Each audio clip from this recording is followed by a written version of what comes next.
আর এইটা হচ্ছে রাজার দিঘি, কিন্তু এটার নাম অঞ্জনা। হ্যাঁ, এটা অঞ্জনা কান জানা আছে? এটাকে বলা হয় অঞ্জনা খাল।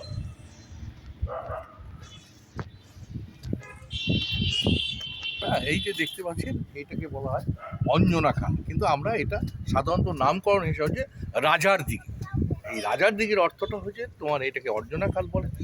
এই খালের উপর দিকে নৌকায় করে, তখন তো যাতায়াতের কোনো ব্যবস্থা ছিল না, না ছিল লরি, না ছিল তার প্রাইভেট কার, সমস্ত কিছু তার ব্যবসা বাণিজ্য করার জন্য এই অঞ্জনা খালে দিয়ে তিনি নৌকায় করে মুর্শিদাবাদ রাজার সঙ্গে এবং বর্ধমানের রাজার সঙ্গে তার সলা পরামর্শ এবং তার আলোচনা, এই ব্যবসা বাণিজ্যের সমস্ত এই অঞ্জনা খালের প্রতি কৃষ্ণচন্দ্র রাজা করতেন।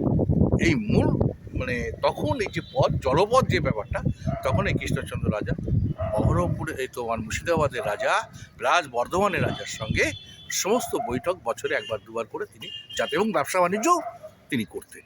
এই অঞ্জনা খাল, এই হলো অঞ্জনা খালের ইতিহাস।